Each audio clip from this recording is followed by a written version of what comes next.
Hello and welcome to FILMFEST München 2021. My name is Julia Weigl and I'm a programmer with the festival. Today I will be speaking to Emma Seligman, the director of Shiva Baby.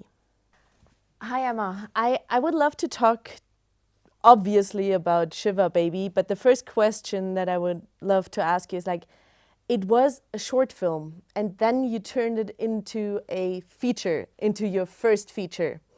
First of all, the obvious question, what inspired you to shoot the short film in the first place?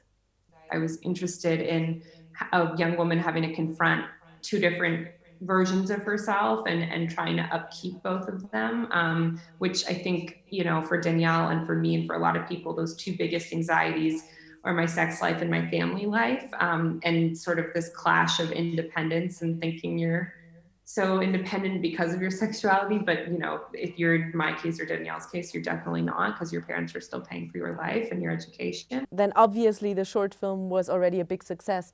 What was the biggest challenge to convert it into a feature film for you? Financing it. Definitely.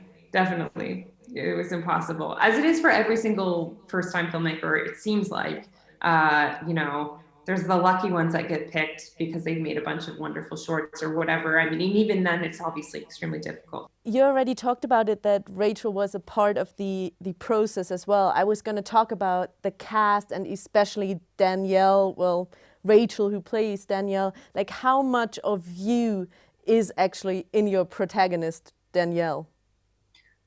I think a lot of my anxieties were, my previous anxieties I definitely put into the short film. I just sort of vomited that character out of me. But I think Rachel sort of took, yeah, because it was a 2-year process, I think she slowly sort of took on the burden of creating Danielle.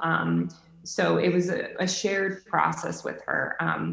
This never happened to me literally, but it's definitely the world that it takes place in is my world, and the way she feels is like the way that I felt at that time in my life, for sure. How was your approach? Because when I think about it, humor plays a huge part as well, but then also the different situations that Danielle is put in.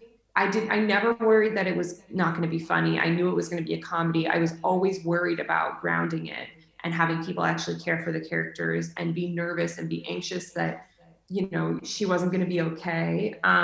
So I didn't think much about the comedy. And I think, in terms of approach, the most important thing to do was talk to Rachel. And, when we had the final draft of the script, or semi-final, before we shot, we spent so much time going through each scene, and our main thing that we talked about was power and where her power lied in each scene, and if she had it or didn't have it, and how is she going to get it from Maya and then use it on Max, but then she loses it again. And every single character and situation she's in just plays into that overall sort of situation she's going through. So that was the main approach, I'd say. I would say this ensemble comedy and also community piece, if you want to put it like that, is certainly about identity as well. And I would say that you would probably identify with a lot of it. Maybe you can you can tell us a little bit about that as a sort of female queer filmmaker who is also a member of the Jewish community. I didn't really think too hard about identity when I was making it, because I knew from the short especially that the reason I chose for it to be a Jewish film is so that I could write it easily, and so I could, insert all of these lines that I feel like I had written down over the years from family events and stuff. And that wasn't going to be hard for me. And, I'm bisexual, so then it was just really important to me to have Danielle be bisexual in the feature, and to try to work that in. The only identity I don't hold, or, haven't held, is being a sex worker. And that, I think, I tried to take as much as I could from the tiny limited experience that I had with seeking arrangement, and the experiences of my friends in college. Thank you so much, Emma. I think that was already it. I love talking to you. Thank you so much for taking Thank the time. you. This was lovely.